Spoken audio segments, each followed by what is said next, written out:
Tonight on the Daily Wrap, former CIA Director and Ambassador James Woolsey joins me in studio to discuss the Iran deal. And if it's Wednesday, the insults must be flying between the Bush and Trump camps. We get another look into Secretary of State Clinton's emails and ask you, the public, if you support building the wall on the southern border. We've got all that, plus a whole lot more, including your viewer comments, tonight right here on the Daily Wrap, live from New York City.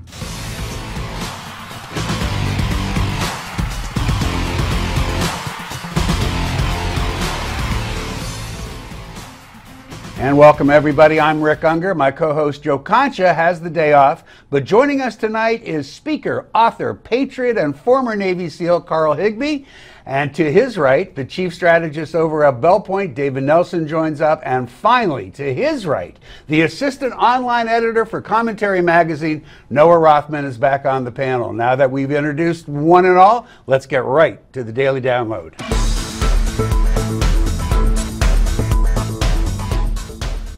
Today, Maryland Senator Barbara Mikulski announced that she would support the Iran nuclear deal, giving the White House all the votes it needs to prevent the GOP from scuttling a veto. In response to Mikulski's decision and support, Secretary of State John Kerry decided to take a quick victory lap.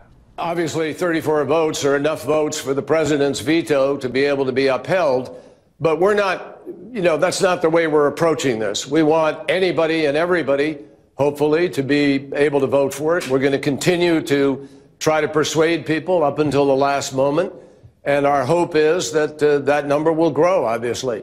But it is enough to sustain the president's veto.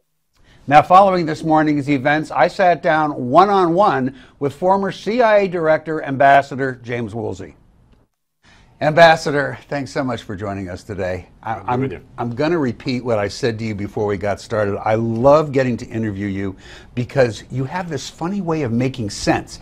Even when I don't agree with you, you make sense. And that's something that I think is a real plus. I'm sorry to screw things up. That's a weird thing in Washington. This is not in vogue. So let me start with a very wide, general question. I want your take on this Iranian nuclear deal and what you think of it. Much, much worse than worthless. Really? If it were just worthless, we wouldn't have to spend a great deal of time on it. Wouldn't do much. But not only does it turn loose at least $100 billion, somewhere maybe up to $150 billion, into the hands, essentially, of the Revolutionary Guard to run terrorism throughout the Middle East and help Iran dominate its neighbors, which it very much is in the process of doing. It also will have the effect of frightening virtually all of Iran's neighbors, and so a number of the Arab states, Saudi Arabia, Egypt, others, will almost certainly also obtain nuclear weapons, as the Iranians will be in the process of doing. Just sticking on that line for a second, don't you kind of suspect that a nation like Saudi Arabia already purchased a nuclear weapon before from Pakistan? Maybe, maybe not. It requires some care and expertise to manage storing, taking care of all of this, and what you're doing can leak. It may not be the case that the actual weapons have spread around too much beyond Pakistan, and now, I'm afraid, in the process, going to Iraq and as well as Iran. So if you talk to people who tend to be supportive of this agreement, you never hear somebody say, oh yes, I absolutely love this. There's always that reservation. There are problems I have with the deal, but one of the problems that almost everybody seems to have with the deal is the front payment of this money that we've held frozen for so long. We're in essence giving it back now as a condition, we'll call it a precondition to making the deal. I think we understand that that's a problem. But what do you say to people who will say, you know what are our alternatives? People keep saying, well, make a better deal. But you've been there. People should remember, by the way, that you have once been the director of the CIA. So you have been in this place. I've also been the head negotiator for one major arms control treaty and an advisor or delegate, presidential delegate to three others. And if I had come back in any of the negotiations that I was in with something that provided that the U.S. Congress could not be told what the substance of the restriction was, that the American people couldn't be told, that, as you said, $150 billion is turned loose for the leading terrorist state in the world to do what it will, and that the restrictions are all going to go away within a few years, and the path, even with no cheating, the path toward a nuclear weapon for Iran would be broad, wide, and obvious.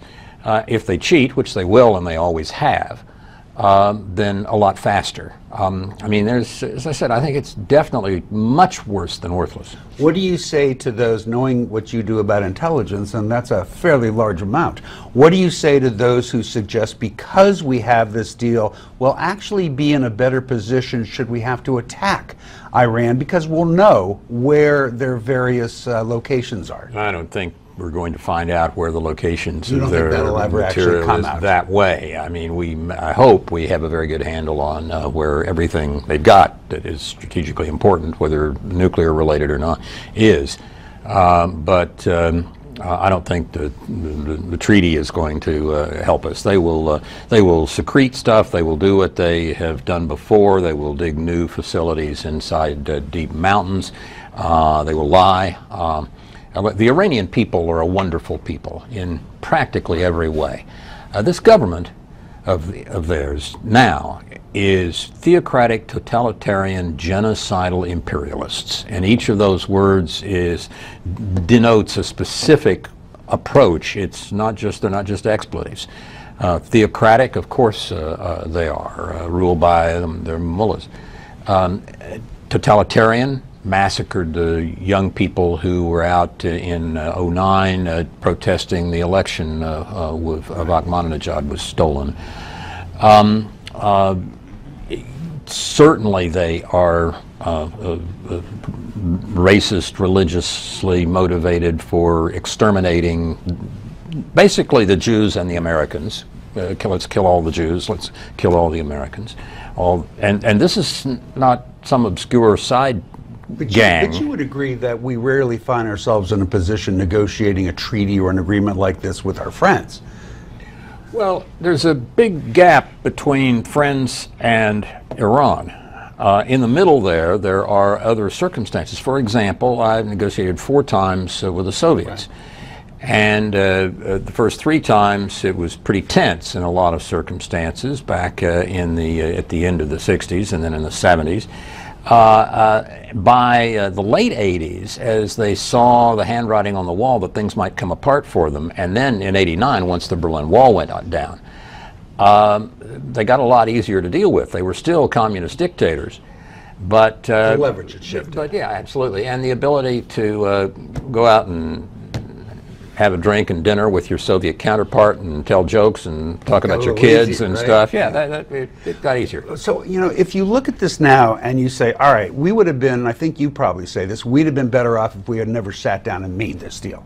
Would we not still then be on a trajectory towards having to do something about a nuclear-armed Iran? I think what we should do now is for the leadership of the Senate to say, whoops, we messed up by having this bill. Which we learned this morning is not going to happen. Well, this that I'm about to suggest I don't think has been seriously proposed except by Andy McCarthy, who is a marvelous constitutional scholar.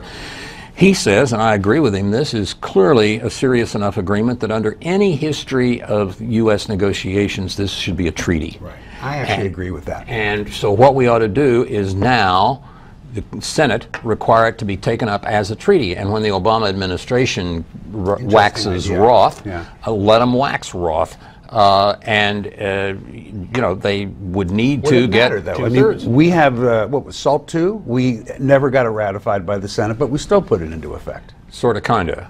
Well, I mean, the SALT and START treaties, their current condition is complex. And so I don't really think that arms control treaties are the instrumentalities of having gotten countries out of nuclear weapons. That's been done by the Israeli Air Force the American Air Force, and sanctions. So they're telling me I have to wrap it up, which I'm very disappointed because I want to keep going. I hope you'll come back and continue this. Please invite me.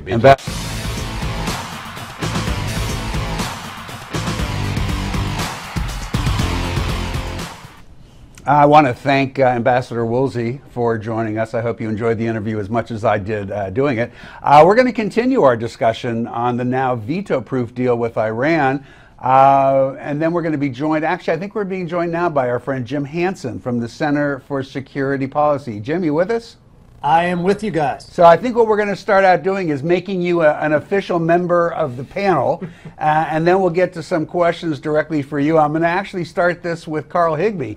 Carl, did Senator Mikulski just ensure herself of a place in history as the woman who tragically allowed the Iran deal to go forward, or is she going to be known as the American who prevented Iran from acquiring the bomb? She's going to be going down in history on the opposite side of where Ted Cruz went down in history for shutting down the government.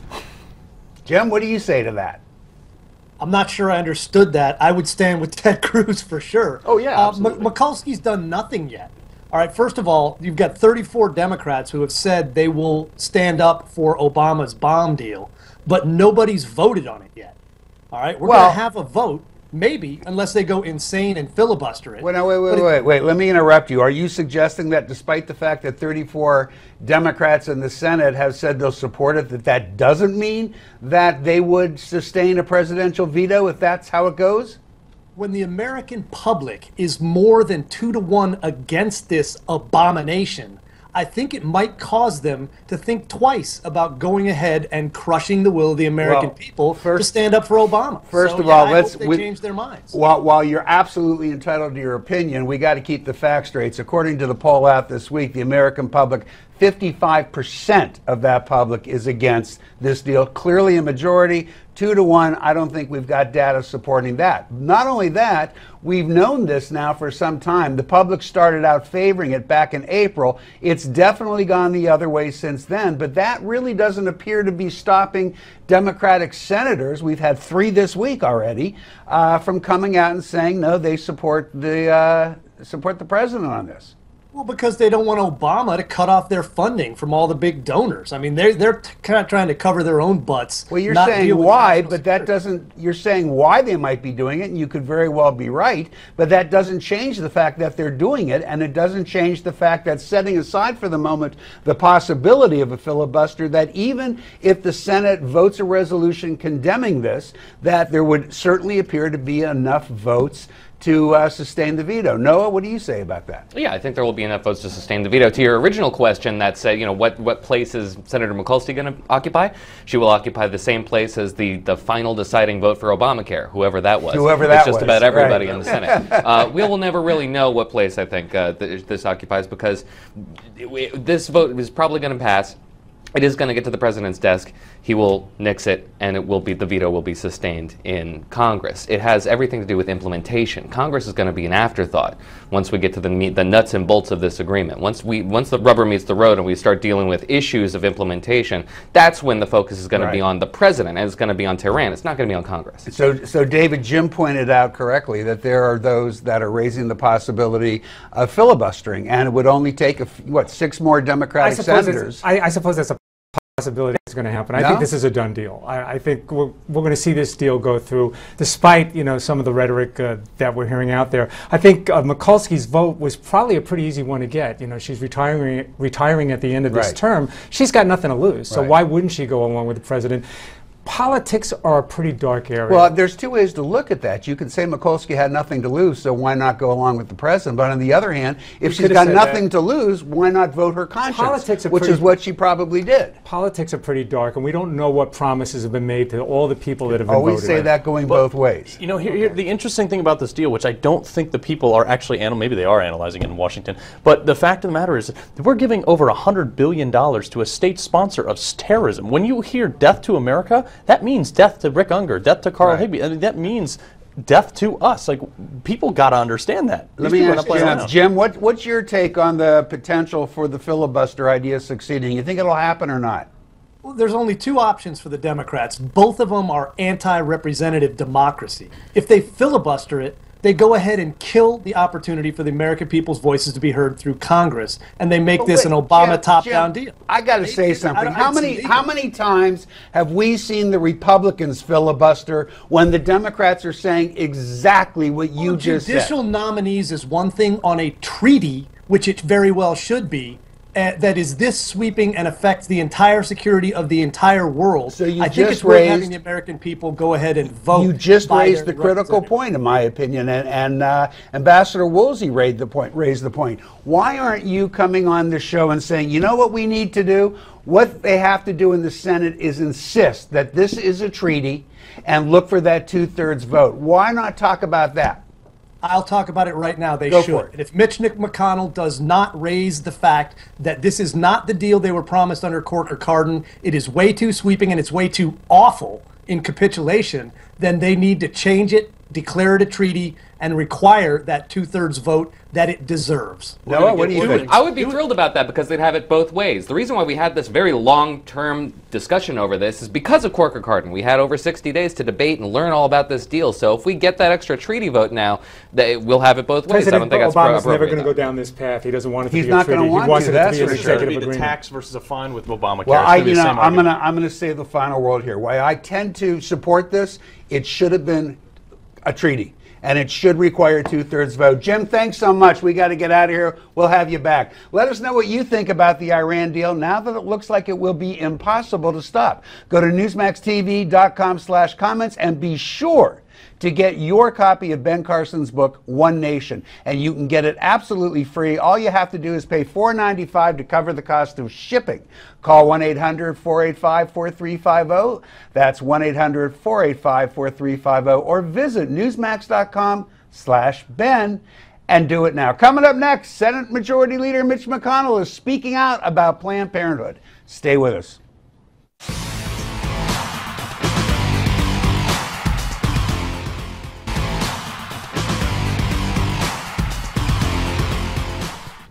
And welcome back to the Daily Wrap. Let's check in with Steve Malzberg and see what he has cooking for tonight. Steve. Rick, Dick Cheney will be here with his daughter Liz. They have a brand new book out. They'll talk about it. Plus, he'll weigh in on the Iran deal and much, much more. Then Matt Staver, the attorney for the woman at the center of the religious freedom battle in Kentucky. He will be here. We'll have the Malzberg panel and a Gimme 5 that once you hear it, it will stick in your head. I promise. It's all next at 7 p.m. following the Daily Wrap right here on Newsmax TV. Sounds like a big night on Malzberg. Be sure to stay tuned. He follows us. Another day and another round of insults flying between the Trump and Bush campaigns.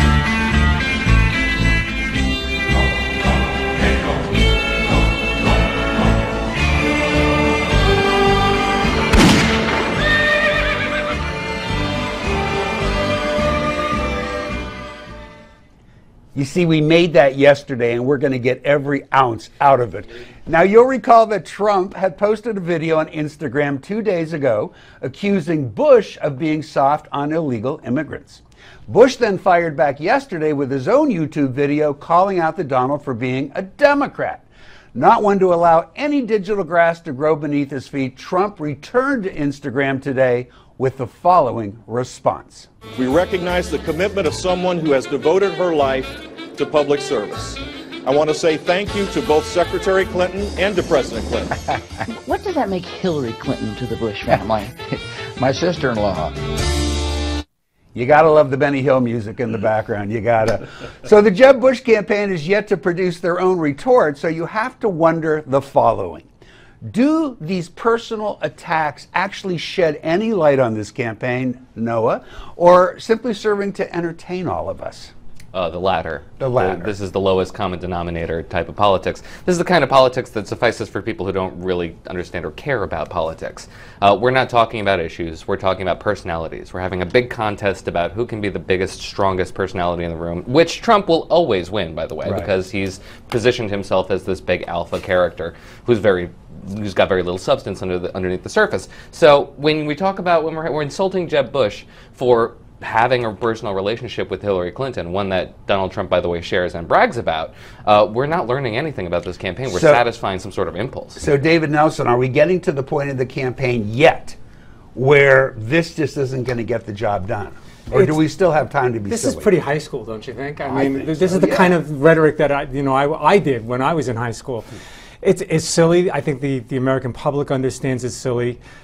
He's right. Donald Trump will win this kind of argument because he's very easily can make himself a buffoon, but do it well, and he'll capture votes with that. But Jeb Bush will not. Carl Higbee, first of all, go ahead, show it off because I know you want to. Can we get a close-up on this? The back of my cell phone, right there. There it is. I'm a proud Trump 2016. supporter. You know what? So I suspect you have something to say about what these I two want guys. to fire they wanna back up. Here it up. is. Here There it is. Trump 2016. So. Oh. I want to fire back on that because you know what, this makes Jeb Bush look like the whiny baby who was like, I was going to get the nomination this time, it was my turn. And Trump fires back with comedy and said, look, you know, like these are the things you said, put it to a little tune.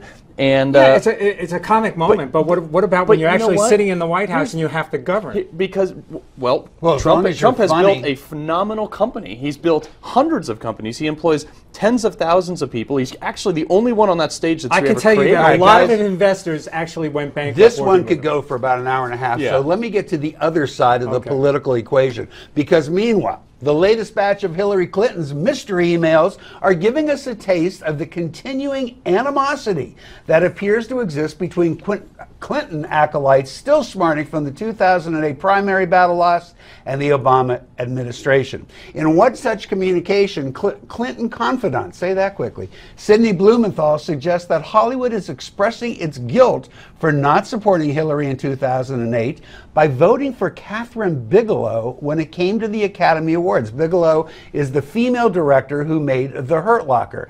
The email suggests that she won over James Cameron's The Avatar because apparently, at least in Blumenthal's mind, Avatar is a metaphor for the Obama campaign. Just quickly, the email reads, my immediate take on the Oscars is that it was Hollywood's revoting of the 2008 primaries, not giving it to the Avatar, but to the tough woman. Signed, Sid. What do you think, guys? I mean, is this getting a little bit silly? Is this really news? Hillary Clinton is, like you said, it's not really news. I mean, Hillary Clinton, who cares at this point? She's going down. What difference does it make? You know, I mean, she's going down. You keep saying she's going down, but she still leads in every single state in the primaries. She still leads in the polls. No, but she's had the biggest loss. There was news to be made in that email dump, and it had nothing to do with Avatar. Well, quickly, what was it? Classified information was originated, right, and it was sent via her. That's the only email point dump. to be made here. And that will undo her campaign. What's in the emails is not really news. What is not on that server anymore that's been erased, that's the news. Yep. Well, there you go. Guys, what's coming up next here? We want you to let us know your choice for the 2016 presidential nominee. To do that, you go to newsmaxpolls.com and you cast your vote. We want to know what they think. We know what Higbee thinks. Coming up next, we're talking immigration, so stay tuned.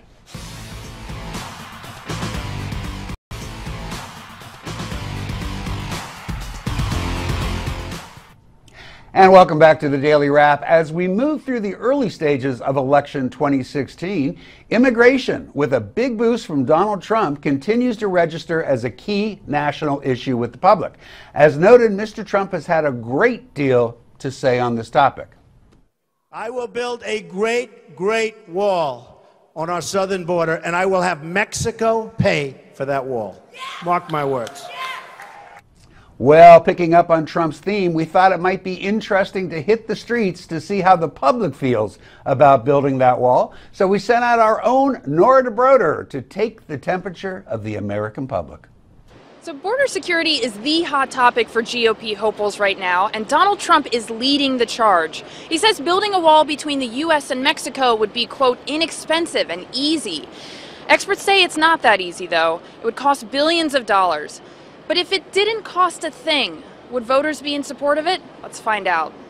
I would not be in support of a wall between the U.S. and Mexico. Why is that? I just don't think it's necessary. I think our country was founded on immigrants, and I don't think we need to stifle it with a wall. Definitely something has to be done. I don't know about that wall. It could be even the Great Wall of China, but I don't think we're going to stop anybody. No. Why is that? I think it's very poor policy. It reflects something that is adverse to everything we stand for. I support putting a wall up because right now we have too many people in this country who are in here and the government is supporting them. We don't have money to do that. There are too many people who spend many hours here working, and these people coming in illegal are getting benefits and so forth, and taking away jobs from the American people that work so hard. I support a wall being put up. I do support some sort of restraint. A wall is fine with me, but I support it. I think it's something that we need to protect our country from people coming in illegally. I'm in favor of people coming in legally, but illegally, I think we need some constraints on that.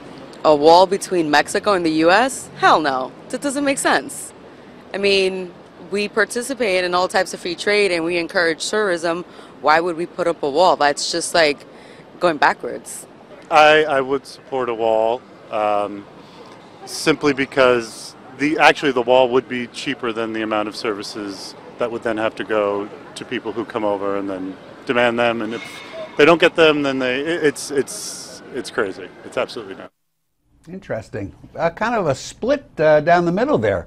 Let's see if we can find a little more cohesion with the panel. Let me guess what Carl Higbie might think about this. Build that wall, build it strong. And Donald Trump did say put a door right in the middle of the wall where people can come in legally. Put a beautiful door right in the middle. A beautiful door. So look, for those people who say that, you know, I don't want a wall, I challenge you, leave the door to your apartment open in New York City. Leave it open. Let people come in and out as they please. I bet you won't do that. He's got a point there, doesn't he, David? He's got a point. He's outside ex-military. I got to believe there's other ways that we can secure our border. What bothers me about I say arm the border. Okay, what bothers me about the whole rhetoric here is that it takes us away from the real conversation. We need more legal immigration because we're going to need immigrants in the future to fund our social safety net. We're not going to do it as our demographic gets older and older each year. So Noah, you know what? I mean, the argument always seems to turn on this wall thing because it's kind of a interesting way to approach it. But isn't it true that most of the illegal immigration in this country has more to do with expired visas and people just staying? Yeah, well, the majority, about 40% of the illegal immigration problem in this country is people overstaying their visas. And frankly, that question, I first of all, I want to say that question was not the correct question to ask. You might as well ask, do you support a moon elevator? You can't build an unbroken barrier on the Rio Grande. It just, the geography doesn't allow for it. Excuse me, guys, we have to redo the entire video because we asked the wrong question. Well, you can't build a series of barriers, and you can't have policing and human interest. They built a 3,000-mile wall. Human interest. It sure didn't work. I think you should probably check out the history of China. They were invaded quite a few times. That's why they built the wall. That is why they built the wall, actually, because they were being invaded. But Noah says it didn't work. Well, we're getting off track here, guys. Really? Yes. There's barriers, and that should be approved of. There's also visa tracking programs that should be approved of. There's human traffic or human police force that should be approved of. Guys, let me interrupt because I want to bring up one more point before we got to go. We were having this debate over walls with our neighbors to the south, but it all took an unexpected turn when Wisconsin government and GOP candidate for president Scott Walker suggested that maybe there should be a wall between the United States and Canada, its neighbor to the north.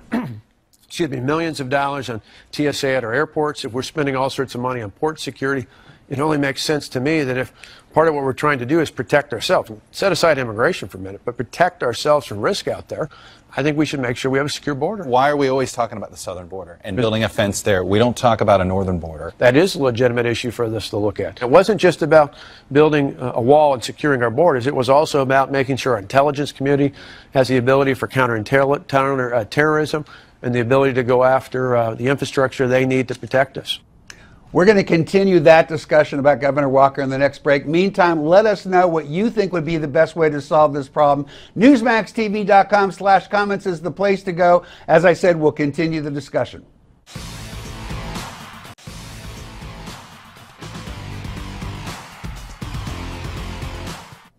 So welcome back. When we left off, we were discussing the idea of a wall across the northern border, which was kind of endorsed, if you will, by Scott Walker last week on Meet the Press.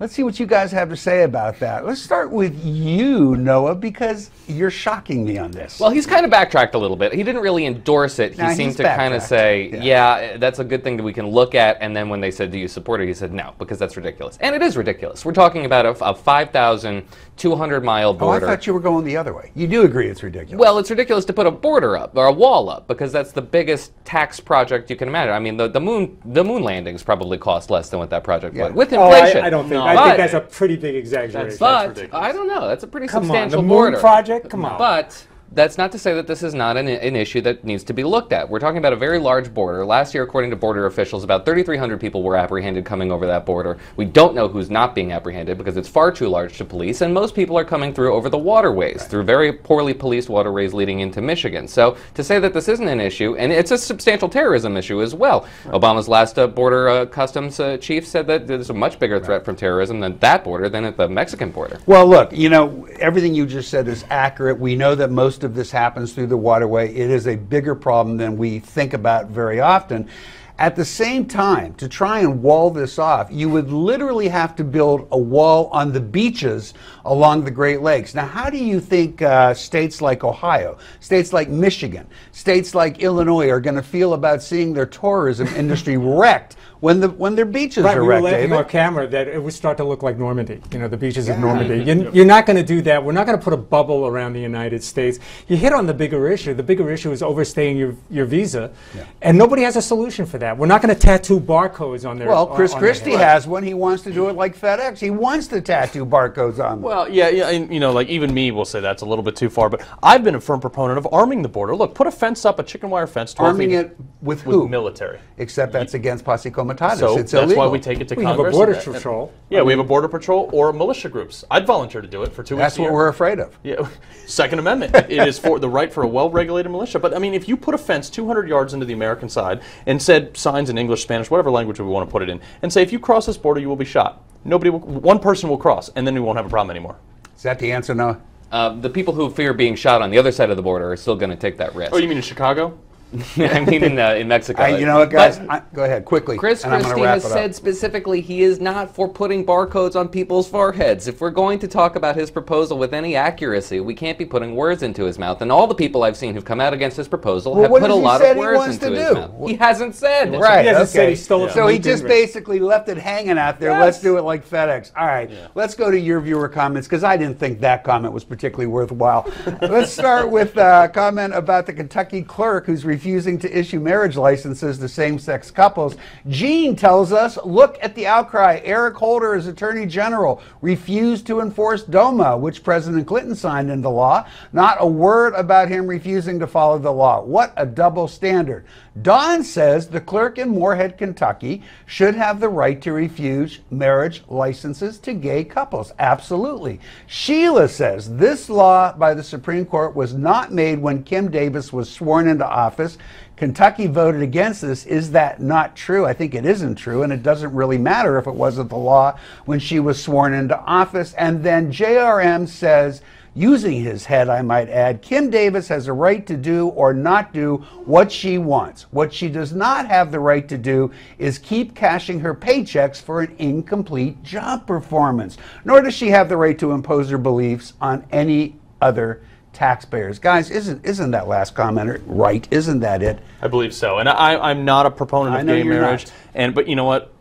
At this issue, gay marriage is not going to destroy the country. It pisses people off, but it's not going to destroy the country. So that last comment is David, you with that? I am with that, and this is going to be a judicial issue, nothing more. A judge is going to rule on this, and we'll be beyond it. Noah? She got a good dressing down from Antonin Scalia the other day, and I believed it was deserved. I couldn't agree more. I respect her religion. I respect her beliefs. If you can't do the job you were elected to do, resign it and do what you do. Now, last night we told you about the Pope allowing all priests to forgive abortions. Snake says the Pope can forgive sins. Give me a break. Cynthia says, priests can't forgive anyone for anything. That's God's job. Catholics are wrong about this. I am so not touching that with a 10-foot pole. And of course, quickly, we have a comment about Donald Trump. Marie says, I think the Republican Party is going to damage themselves if they do not accept Donald Trump. He is truthful and speaks from the heart. All right, let's move on from this one. Remember, if you want to weigh in on any of the issues we talk about here, be sure to go to newsmaxtv.com/comments. Let us know what you think. And be sure to get your copy of Ben Carson's book, One Nation, absolutely free. All you have to do is pay $4.95 to cover the cost of shipping.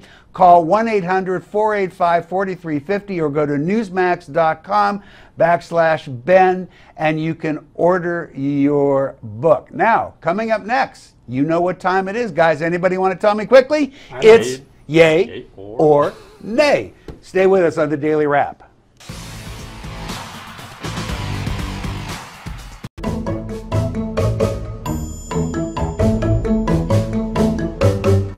Yay or nay time. First up, Vice President Joe Biden taking a trip to Florida today to headline a private fundraiser for Senate Democrats. Of course, rumors are swirling that this trip is also serving as an opportunity for Vice President Biden to test the waters, so to speak, for a possible run. To the panel, I asked, do you think this trip means that Vice President Biden is seriously considering a run for president? You're first. We'll start with you, Carl. He's being pushed. I don't think he wants to do it. Okay. He doesn't want to do it. I don't think he's going to run. He's been very serious about it. I don't know whether he wants to do it or not, but I still think it's better chances than not. And the answer is, he wants to do it, but he may not do it. I think he absolutely wants to run again. Speaking of running for president, one actually confirmed candidate, Carly Fiorina, got some good news late last night as CNN has changed the criteria to qualify for their debate later this month. Now, any candidate ranking in the top 10 between August 7th and September 10th will be allowed on the debate stage on September 16th. Before, it was this very arcane method of determining who was going to be there based on polls going way back before the first debate. Since the first debate last month, Ms. Fiorina's polling numbers have been on the rise. She is now in third place should the qualifications have been changed. Did they do the right thing, Carl? I think they did. No, I think they did too. What do you think? Absolutely, and I think she cements her position if she takes the fight to the GOP frontrunner. This is all about money. They saw the numbers. She's going to bring in viewers, and that means more money, more advertisers. Is that why you think they did it? Absolutely. That's the reason. She's going to add fire to the debate. That's kind of cynical. Well, there was a magazine that said they're charging 40 times the amount for advertising at this point. 40 times the advertising. Because of her involvement? Because of Trump. Oh, because of Trump, yeah. But now Donald creating jobs. Look at that. Do you think that her being, given how well she did the first night, do you think that her involvement is going to raise the quality of the debate? I think she's the only one who's going to actually go toe-to-toe with Trump on an ability to have a legitimate argument without saying, "Oh, I gave you money and this and that." They're going to make a fiery debate between two of them. And she's going to have a plan, don't you guys think? So many of the others, I think she has a plan. I don't necessarily think she's going to go after Trump or Bush. I think she's going to keep focusing on Hillary. I think that's her strong point. That's what she's been doing all along, though. It's possible, but I would be surprised if she doesn't go after Donald Trump. She sees a big target in front of her, and she can lay some pretty serious blows. She's the only one that's come back at Trump and not decreased in the polls for. Okay, right. we got to get to my favorite one. I'm sorry. This is by far Trump is my favorite of the day. Finally tonight, Wisconsin Governor Scott Walker is on the defense, yet again, saying he is not a career politician, despite the fact that the 47-year-old presidential candidate has been in politics and held political office for 22 years running. But Walker says that a career politician is someone who's been in politics, or actually he says somebody who's been in Congress for 25 years. So if you're in Congress for 25 years, you're a career politician. If you're in local and state government for 22 years, you're not. If we use the 25 years, would he cross the line and become a career politician in the White House, third year or second year of his term in the White House? Look, have you made a career out of being a politician? Well, of course. Yes, I mean, you're a career politician. Is he being paid with taxpayer dollars? He is. He's a politician. There's no ifs, ands, or buts about it. No, can you defend this guy any way not in this particular instance. His head has gotten his mouth is getting in front of his head very often in this campaign. It's hurt him, and deservedly so. Now, have you not sat on this panel many a night and heard me say that Scott Walker is an embarrassment to the notion of running for president? And is he not proving it on a daily or almost a daily basis? I was into him at first, but yeah, I'm not entirely sure. He's certainly not performed in this campaign. I won't go as far as you have. I think he makes a great state politician. He's not going to cross over into national politics. Well, in fact, well, maybe he's made a good state politician. He hasn't made a particularly good state governor. But politician, apparently not bad. He's won a bunch of elections. But he didn't deliver on a lot. He's torn down some things that I support in that state. He has. Going up against the unions was a smart move. I'm not sure I agree, but I understand how you might see it. Panel, you've been terrific tonight. I appreciate it. Thanks all for tonight. I am Rick Unger. On behalf of this panel, I thank you for joining us tonight. You're going to want to be absolutely certain to stay tuned because the Steve Malzberg Show with Vice President Cheney is coming up next. Have a great night.